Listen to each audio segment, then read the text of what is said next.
Very very very warm welcome to Kelvin Institute. क्या हाल चाल दोस्तों आपके। तो स्टूडेंट, बहुत ही ज्यादा अवेटेड, जो मोस्ट अवेटेड एग्जाम होता है भैया बिट सेट, बहुत सारे बच्चों के लिए, जिन बच्चों का सपना होता है कि एक ऐसे कॉलेज में जाया जाए जहां पर इंडिया में नॉन गवर्नमेंट होके भी सबसे बेटर रैंक मानी जाती है एक कॉलेज की। जी हां, हम बात कर रहे हैं बिट सेट 2021 एग्जाम के बारे में बच्चा। और ये बिट सेट जो एग्जाम है ये आपको एडमिशन देता है पिलानी, गोवा और हैदराबाद कैंपस में। दुबई का जो कैंपस है वो अलग है, उसमें कुछ मल्टी लेवल के एग्जाम्स होते हैं, उसके लिए भी आपको इंफॉर्मेशन यहाँ पे मिलेगा। तो सबसे पहले स्टूडेंट, अगर आपने हमारा पिछला वीडियो नहीं देखा है जो वेस्ट बंगाल जेई के लिए था, वो भी आप जरूर देखिएगा अगर आप वेस्ट बंगाल से हैं। और आज हम यहाँ पर बात करेंगे बिल्कुल फुली डिटेल्ड में बिट सेट 2021 के बारे में। तो चलिए फटाफट से स्टार्ट करते हैं। तो स्टूडेंट, जैसा कि आज का ही ये बिल्कुल अपडेट है 23 फरवरी का, जहां पर एप्लीकेशन फॉर्म जो है वो रिलीज हो चुका है। एप्लीकेशन फॉर्म कहीं ना कहीं बहुत ज्यादा कॉस्टली होता है, इस वजह से शायद बच्चे एग्जाम नहीं देते हैं। बट ट्रस्ट मी स्टूडेंट, अगर आप एक प्राइवेट कॉलेज ढूंढ रहे हैं, अगर आप एक प्राइवेट इंस्टीट्यूट ढूंढ रहे हैं इंजीनियरिंग एग्जाम्स के लिए, तो bit set should be your top priority. ठीक है, बात करते हैं एलिजिबिलिटी की परसेंटेज की, कि कितने परसेंटेज आपको एग्जैक्टली चाहिए। तो देखो 75% जो है वो बेटा एग्रीगेट आपको चाहिए होगा। यहाँ पे 75% एग्रीगेट चाहिए होगा, किसमें? फिजिक्स, केमिस्ट्री और मैथमेटिक्स में। ठीक है, अगर आपने मैथमेटिक्स लिया है बिट सेट एग्जाम में, अगर आपने बिट सेट एग्जाम में बायो लिया है तो आपका फिजिक्स, केमिस्ट्री और बायो आ जाएगा, विच इज 75%। ठीक है, अब साथ ही साथ यहां पर आपको यह जरूर से ध्यान रखना है कि पीसीबी और एम, मतलब ये चारों सब्जेक्ट्स के अंदर आपके जो 60% एटलीस्ट होने चाहिए इंडिविजुअल सब्जेक्ट्स में, और 75% जो है वो एग्रीगेट है।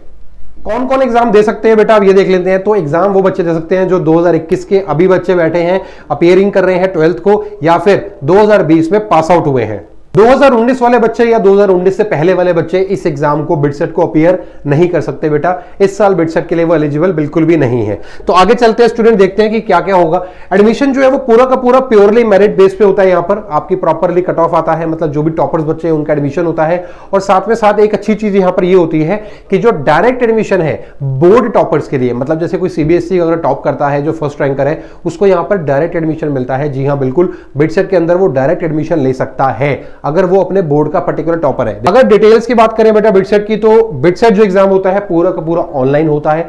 ये एग्जाम पूरा का पूरा ऑनलाइन होता है बेटा बिट सेट का स्टार्टिंग से। और ये जो एग्जाम है ये 3 घंटे का एग्जाम होता है, जिसके अंदर कोई भी ब्रेक नहीं होता। तो आइए चेक कर लेते हैं कि क्या क्या पैटर्न होता है बिट सेट एग्जाम का। तो देखो, बिट सेट एग्जाम में टोटल 4 पार्ट होते हैं। ठीक है, यहां पर आपको समझना है बिट सेट में टोटल 4 पार्ट होते हैं। फर्स्ट पार्ट आपका रहेगा फिजिक्स का, सेकंड केमिस्ट्री का, थर्ड आपका रहेगा इंग्लिश का, which is English and logical reasoning, and fourth आपका रहेगा मैथमेटिक्स या फिर बायोलॉजी। अगर आपने मैथमेटिक्स चूज किया है तो मैथमेटिक्स का पेपर देना है, बायो का चूज किया है तो बायो का चूज करना है। ठीक है, बायो ऑब्वियसली उनके लिए, बी फार्मा के लिए। सारे के सारे जो वो होंगे क्वेश्चंस होंगे वो एमसीक्यू होंगे। ठीक है, विद 4 मल्टीपल चॉइस क्वेश्चंस होंगे, जहां पर आपके 3 मार्क्स होंगे करेक्ट के लिए, और इनकरेक्ट के लिए आपको -1। जी हाँ बिल्कुल, नेगेटिव मार्किंग आपकी यहां पर होने वाली है। और कोई भी एग्जाम अगर आप, कोई भी क्वेश्चन अगर आप छोड़ते हो तो उसके लिए आपका कोई भी मार्क ना ही कटेगा ना ही आपको मिलेगा। तो +3 -1 का यहां पर स्कीम चलता है। 600 मार्क्स का स्टूडेंट ये पेपर होता है। जी हाँ, 150 क्वेश्चंस इसमें आते हैं। आइए देखते हैं। फिजिक्स में 40 क्वेश्चंस आते हैं, केमिस्ट्री में 40, इंग्लिश प्रोफिशिएंसी जो है उसमें 15, लॉजिकल में 10, और मैथमेटिक्स या बायो में जो भी आप चूज करेंगे उसमें 45।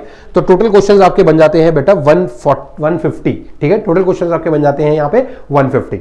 कुछ चीजें हैं स्टूडेंट जो जाननी जरूरी है जब आप इस एग्जाम को देने जा रहे हैं, क्योंकि इस एग्जाम पैटर्न में एक बड़ी कमाल की चीज है, उसको यहां पर देखते हैं कि वो क्या कमाल की चीज है। जैसा कि मैंने आपको बताया कि 150 क्वेश्चन यार आपको 3 घंटे में भाई अपीयर करने हैं, और जो 150 क्वेश्चन कर जाता है उसको भी एक एक्स्ट्रा एडवांटेज मिलता है। आइए देखते हैं वो क्या है।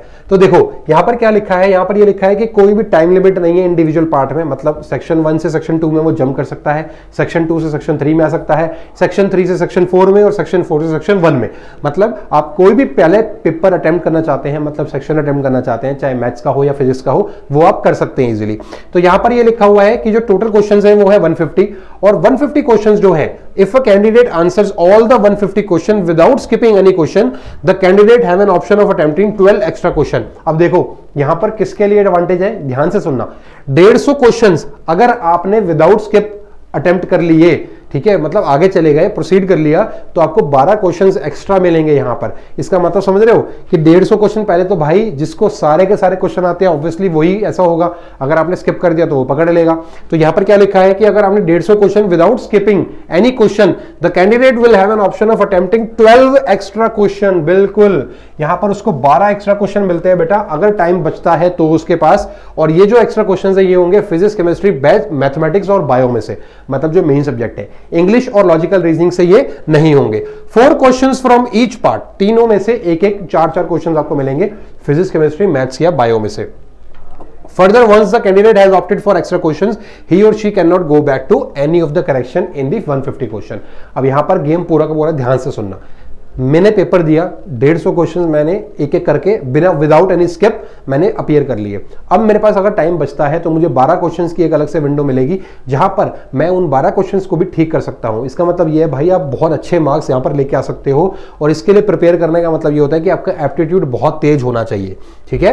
तो आप वापस नहीं जा सकते अगर उन 150 क्वेश्चंस को आपने अपीयर कर लिया है और 12 क्वेश्चंस पे जब आप आ गए हो, ठीक है। The questions are so designed that a good student will be able to answer 150 question in 180 minutes. ये बोल रहा है कि भैया क्वेश्चंस इस तरीके से डिजाइन होते हैं कि आप आराम से, मतलब आप अच्छे लेवल पे अगर आप अच्छी तरीके से प्रिपेयर कर रहे हो, बहुत अच्छे तरीके से नहीं, अच्छे तरीके से प्रिपेयर कर रहे हो, तो आप 150 क्वेश्चंस को आराम से प्रिपेयर कर लेते हो। और जो ये एक्स्ट्रा क्वेश्चन दिए गए हैं, क्यों दिए गए हैं आपके माइंड में आ रहा होगा, ये इसलिए दिए गए हैं ताकि उस बच्चे के ज्यादा मार्क्स आ पाए। तो यहां पे क्या लिखा है देखो, the extra questions a maximum of 12 will give a chance to higher meritorious candidates to score higher. However candidate should keep in mind the fact there is negative marking for wrong answer also. तो भाई यहां पर game simple सा ये है कि ऐसा नहीं है कि 12 क्वेश्चंस के चक्कर में कि मुझे एक्स्ट्रा मिलेंगे तो मैंने 150 फटाफट से अटेम्प्ट कर दिए और सोचा कि चलो भाई एक्स्ट्रा कमा लेंगे। तो भाई यहाँ पे नेगेटिव मार्किंग भी है, ये भी ध्यान रखना है आपको, ठीक है। उसके बाद यहाँ पर क्या कह रहा है, and any attempt to answer the question by pure guessing the answer is not likely to have any advantage. Obviously बात है यार कि आप अगर ऐसे ही तुक्के मारोगे, फ्लूकिंग करोगे, तो डेफिनेटली आपको मार्क्स वहां पे नहीं मिलेंगे, आपके जो मार्क्स है वो रिड्यूस ही होंगे। अच्छा, जो भी क्वेश्चंस होंगे स्टूडेंट वो इंग्लिश में होंगे, और वहां पर आपको रफ शीट्स जो है वो बेसिकली A4 शीट्स जो है वो मिल जाएंगे ब्लैंक। बट आपको अपने साथ में कोई भी लॉगरिथम टेबल्स या फिर कोई भी स्केलर वो आपको लेकर वहां पर नहीं जाना है। ये यहाँ पर क्लियरली लिखा हुआ है कि कैलकुलेटर या जो लॉग टेबल्स होती हैं वो वहां पर अलाउड नहीं होंगी, ठीक है। और कोई भी मोबाइल वगैरह भी आपको नहीं लेके जाना है क्योंकि एग्जाम पूरा ऑनलाइन है, ठीक है ना। देन हम बात करते हैं कि कैंडिडेट को एडमिट कार्ड डाउनलोड करना होगा, होल टिकट जब आ जाएगा, राइट। सिलेबस जो होगा, सिलेबस आप यहां पर देख सकते हो, सिलेबस आप यहां पर देख सकते हो। ये बेसिकली ये बोल रहा है कि सिलेबस जो है वो पूरा का पूरा एनसीईआरटी बेस्ड ही होता है, मतलब 11th एंड 12th से बेस ही होता है, ठीक है। और जो उसका पूरा का पूरा सिलेबस है वो नीचे दिया हुआ है, हम आपको वो भी दिखाएंगे। इसके बाद BITSAT score card. BITSAT score card कह रहा है कि at the completion of the test the computer will announce. मतलब क्या होता है बेसिकली, जब ऑनलाइन एग्जाम है तो यार उसका फायदा अच्छा ये है कि उसी टाइम पे वो आपको एक रॉ स्कोर दे देता है। वो यहाँ पर कह रहा है कि total number of total correct answers and wrong answers वो आपको बता देगा विद द स्कोर। जैसे आपने पेपर अटेम्प्ट किया, 600 में से मेरे 450 मार्क्स आ गए। The candidate can also check his or her score report at the BITS admission website also. वो आपको नेक्स्ट दिन अपडेट हो जाएगा। The student can take a print out. अब यहां पर यह है कि भैया कोई भी स्टूडेंट दोबारा से रिपीट नहीं कर सकता उस पर्टिकुलर बिटसेट एग्जाम को, मतलब एक बच्चा एक ही बार दे सकता है। वो यहां पर देखो बोल्ड में लिखा हुआ है, no student will be allowed to repeat the test in the same year, ठीक है। करते हैं स्टूडेंट मेरिट लिस्ट की, कि मेरिट लिस्ट कब आएगा। तो देखो सिंपल सी बात है, जैसा कि हम सबको बताया कि 75% इज द मिनिमम रिक्वायरमेंट, ठीक है। तो ऑब्वियसली बात है कि इस 12th के रिजल्ट के बाद ही आना चाहिए। तो 15 जुलाई को रिजल्ट आएगा, उसके बाद 31 जुलाई को वहां पर आपका जो रिजल्ट है, मेरिट लिस्ट जो है वो जारी होगा। अब उसके लिए आपको क्या करना है ये ध्यान से सुनिए। आपको अपनी जो 12th की मार्कशीट है और आपका जो एप्लीकेशन फॉर्म है वो आपको यहां पर देना पड़ेगा, ठीक है। ये देखो यहां पर क्लियरली लिखा है, all candidate who appear in the examination are interested in admission will be required to submit admission application form. वो आपको एडमिशन एप्लीकेशन फॉर्म सबमिट करना पड़ेगा, एंड साथ ही साथ आपको 12th की जो मार्कशीट है वो वहां पर देनी पड़ेगी एज अ प्रूफ कि आपके 75% से ज्यादा है। अगर आप वहां पर एलिजिबल नहीं, अनएलिजिबल है, मतलब एलिजिबल नहीं है, तो आपका एडमिशन नहीं होगा, कैंसिल हो जाएगा, कोई पैसा रिफंड नहीं होगा। ये लिस्ट यहाँ पे आपको टेस्ट सेंटर्स दिखा रही है कि कौन कौन से टेस्ट सेंटर्स अवेलेबल होते हैं। जैसे मैंने आपको बताया था पिलानी, गोवा और हैदराबाद का, ठीक है, ये सेंटर्स हैं। कुछ दुबई के सेंटर्स यहाँ पे दिए हुए इंटरनेशनल कैंपस, जिसके लिए फीस अलग है, आपको मैं पहले ही बता चुका हूं, ठीक है ना। अब इंपॉर्टेंट डेट्स और डेडलाइंस की बात कर लेते हैं फटाफट से, ठीक है। सबसे पहली बात, आप 29 मई 2021 को एक बांध लीजिए कि भैया उससे पहले पहले आपको बिट्स का जो फॉर्म है वो फिल कर देना है। जो भी स्टूडेंट यार ऑलरेडी डिसाइडेड है तो वो जल्दी से जल्दी आज ही कर लें इसको, ठीक है, ताकि आपको कोई भी डिले ना हो। और इसकी जो एडिटिंग होगी, करेक्शंस वगैरह जो भी होगी, उसके लिए 4 दिन का विंडो मिलेगा, वो आपको 27 और 31 मई तक मिलेगा। उसके बाद टेस्ट सेंटर का जो अलॉटमेंट है और जो अनाउंसमेंट किया जाएगा वो 2 जून को, ठीक है, 3 से 4 दिन बाद ही आपको कर दिया जाएगा। कैंडिडेट्स को क्या करना होगा बेटा, आपको अपनी डेट और स्लॉट को रिजर्व करना होगा। उसको रिजर्व करने के लिए आपको यहाँ पे दिया जाएगा। उसके बाद कैंडिडेट्स को डाउनलोड करना है हॉल टिकट्स, मतलब एडमिट कार्ड विद इंस्ट्रक्शंस।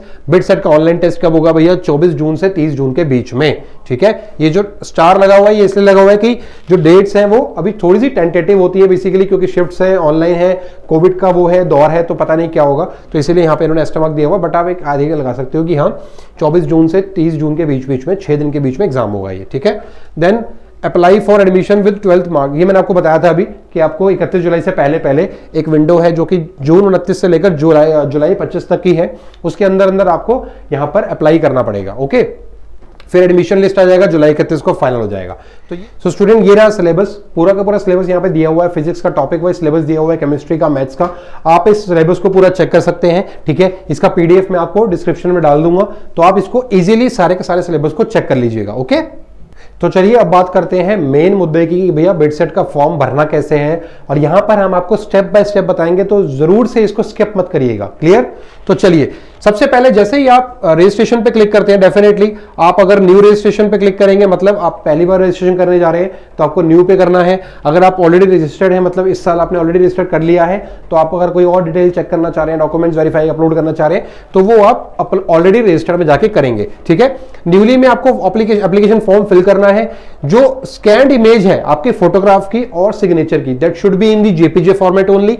जो साइज है फोटो का, that should be 4 KB to 100 KB, and the signature size must be between 1 KB to 50 KB। दोस्तों ये ध्यान रखिएगा कि आप जब ये फोटो अपलोड कर रहे होंगे तो ये साइज होना चाहिए, क्योंकि अगर ये साइज नहीं होता तो काफी बच्चे बहुत परेशान रहते हैं, फोटो जो है वो अपलोड नहीं हो रहा, सर क्या करें। तो भाई ये साइज को ध्यान में रख के करना है आपको, ठीक है। बहुत सारे ऑनलाइन सॉफ्टवेयर होते हैं जो कंप्रेस कर देते हैं फोटो को, तो आप इजीली देख लीजिएगा। पेमेंट आपको करनी है, जैसा पेमेंट हमने आपको ऑलरेडी बताया था कि उस तरीके से करना है आपको, 3400 और 2900, ठीक है। और अगर आप दुबई के सेंटर्स लेना चाहते हो तो 7000। उसके बाद रजिस्ट्रेशन में क्या क्या चाहिए, देखो भाई बहुत ध्यान से। रजिस्ट्रेशन में सबसे पहले आपको अपनी पर्सनल डिटेल्स जो है वो चाहिए होंगी, जिसमें name, father's name, mother's name, आपका date of birth, valid and active email ID. Active email ID इसलिए बोल रहे हैं भाई ताकि सारी की सारी इंफॉर्मेशन आपको प्रॉपरली मेल पे मिल सके। Valid and active mobile number for receiving SMS, जैसे ओटीपी वगैरह अगर कुछ आता है तो, ठीक है। और एजुकेशनल क्वालिफिकेशन डिटेल्स, जैसे आपके 10th में क्या मार्क्स रहे हैं, ये सब चीजें वो आपसे मांगेंगे। तो ये जब आप ध्यान रखिएगा, ये सब आपको अपने पास रखना है पहले से। और जो डॉक्यूमेंट्स हैं, जैसे मैंने आपको बताया, आपकी फोटोग्राफ स्कैन वाली उस पर्टिकुलर साइज में, और साथ ही साथ में आपके सिग्नेचर, ठीक है। चलो अब यहां पर जैसे ही आप बेटा इस फॉर्म में आ जाओगे तो आपको सबसे पहले अपना नाम फिल करना है, as in 12th examination marksheet के अंदर जो आपका नाम है, ठीक है। आपका लास्ट नेम आ जाएगा, मेल एंड फीमेल आ जाएगा, डेट ऑफ बर्थ आ जाएगा, ईमेल आईडी, मोबाइल नंबर आप डाल देंगे इसको, ठीक है। मोबाइल नंबर यार मेक श्योर यार आप, जैसे कभी क्या होता है बेसिकली, जैसे हम किसी साइबर कैफे से फिल करवाते हैं तो वो प्रॉब्लमेटिक है, क्योंकि वो साइबर कैफे वाले आपकी रिस्पॉन्सिबिलिटी नहीं लेगा। तो आपको मोबाइल नंबर यार अपना ही डालिए, अपना ही मोबाइल नंबर डालिएगा, उसको बोलिएगा कि भैया मेरा मोबाइल नंबर डालो, ताकि अगर कोई भी अपडेट आता है इस एग्जाम से रिलेटेड तो आपको खुद से पता चले, क्योंकि वो साइबर कैफे वाला ध्यान नहीं रखेगा। उसके बाद आपको पासवर्ड अपना चूज करना है। पासवर्ड आप ध्यान से फिल करिएगा, जो अल्फा न्यूमेरिक होगा। अल्फा न्यूमेरिक मतलब ये होता है बेटा, अल्फा न्यूमेरिक मतलब ये होता है कि आपने कुछ अल्फाबेटिक्स ले लिए, ठीक है, और साथ में न्यूमेरिक ले लिया। कोई स्पेशल कैरेक्टर्स मत यूज करिएगा, क्योंकि यहां पर ये क्लियरली ये बोल रहा है कि कोई स्पेशल कैरेक्टर यूज नहीं करने हैं। अब मैंने देखो क्या किया कि 6 डिजिट का ले लिया, तो 6 डिजिट का ये नहीं लेगा, ये कह रहा है कि 8 अल्फा।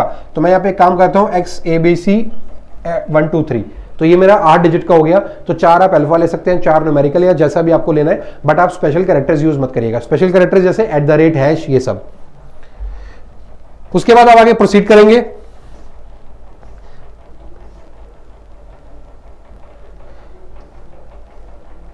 जैसे ही एप्लीकेशन आप आगे प्रोसीड करते हैं बेटा, तो आपका वहां पे नाम ऊपर आ जाएगा, आपका रोल नंबर, आपका जो एप्लीकेशन नंबर है, रोल नंबर नहीं एप्लीकेशन नंबर आ जाएगा ये। उसके बाद आप अपना फादर्स का नेम डालेंगे, मदर नेम डालेंगे, नेशनैलिटी डालेंगे, एड्रेस आप डालेंगे यहां पर, सिटी, पिन कोड, स्टेट, और आपका लैंडलाइन मोबाइल नंबर अगर कोई है तो आपके पास। Name of in the institution presently studying in last attended, जो भी आपका 12th का स्कूल नेम है वो आप यहाँ पे डालेंगे, इंस्टीट्यूशन डालेंगे, अपना बोर्ड सेलेक्ट करेंगे, ईयर ऑफ पासिंग सेलेक्ट करेंगे। अगर आप 2021 में बोर्ड दे रहे हैं तो 2021 लिखेंगे, अगर आप ऑलरेडी पास कर चुके हैं 2020 में तो 2020 लिखेंगे। कौन से सब्जेक्ट के लिए आप देना चाहते हो पार्ट 4 में, देखो मैंने आपको पहले ही बताया था कि अगर आप मैथमेटिक्स चूज कर रहे हो तो मैथमेटिक्स को आपका एग्रीगेट माना जाएगा 75%, ये इसीलिए यहाँ पे पूछ रहे हैं मैथमेटिक्स और बायो, ठीक है। बायो जो है वो ओनली बी फार्मा के लिए है। उसके बाद टेस्ट की प्रेफरेंस सेंटर पूछेगा कि भाई आपको सेंटर कहाँ चाहिए, आपको पिलानी में चाहिए, आपको दुबई में चाहिए, आपको हैदराबाद में चाहिए, गोवा में चाहिए, जहां भी चाहिए उन 3 की आपको प्रेफरेंस सेट करनी होगी। उसके बाद फोटो एंड सिग्नेचर, जो डायमेंशंस मैंने बताए थे वो डायमेंशंस यहाँ पे दिए हुए हैं, उसी डायमेंशंस में उसी साइज में आपको यहाँ पे फिल करना है। यहाँ पे डायमेंशंस तो कोई नहीं दी हुई बट साइज दिया हुआ है। अब यहां पर बात कर लेंगे फोटो और सिग्नेचर के बारे में, तो उस पर्टिकुलर साइज में जो साइज में है उसी में यहां पर बेटा अपलोड होगा। जैसे ही अपलोड करोगे यहां पे आपकी इमेज आ जाएगी जो भी आप एग्जैक्टली डालोगे, ठीक है। उसके बाद स्टूडेंट आपको पेमेंट करना है। पेमेंट के लिए आपको बताया कि 3400 आपके मेल कैंडिडेट्स के लिए है, 2900 आपके फीमेल कैंडिडेट्स के लिए, और अगर 7000 है उन बच्चों के लिए जो दुबई में सेंटर लेना चाह रहे हैं, ठीक है जी। तो ये बेटा पूरा का पूरा रहा। और इसके बाद यहां पर ये आपको अपने सेंटर्स दिखा देते हैं कि भाई अब तुमने पैसा दे दिया तो सेंटर देख लो, ठीक है। तो मजाक कर रहा हूं, तो ये आप ऐसे भी दे सकते हो बिना पेमेंट के, ठीक है ना। तो यहाँ पर पिलानी कैंपस जो है वो आपको दिखाया हुआ है, एक बहुत सुंदर कैंपस है यार, नो डाउट, ठीक है। ये हैदराबाद गोवा का और ये हैदराबाद का, ठीक है जी। तो ये कैंपस आपको यहाँ पर दिखाए हुए हैं। दुबई का जो कैंपस है वो आपको गूगल पे मिल जाएगा, चेक कर लेना दोस्तों। तो ये पूरा का पूरा वीडियो भाई हमने आपके लिए बना दिया, डिटेल्ड वीडियो, एक एक चीज। अगर आप अभी भी आपको लगता है कि कोई भी चीज ऐसी है जो मिस कर दी है, जरूर से मुझे कमेंट करना, मैं जरूर से उसका रिप्लाई करूंगा। और साथ में ही साथ आप जेईई की हमारी और वीडियोस देख सकते हैं इस चैनल पर पर्टिकुलर। अगर आप हमारे साथ पहली बार जुड़े हैं तो जरूर से कमेंट करके हमें बताइएगा और सब्सक्राइब जरूर करिएगा इस चैनल को, ताकि आपके पास जेईई मेन से रिलेटेड बहुत सारी वीडियोस आते रहे जो आपको डेफिनेटली कहीं ना कहीं बिटसेट में हेल्प करेंगी। Student, thank you so much बेटा, and all the very best for this exam. Thank you.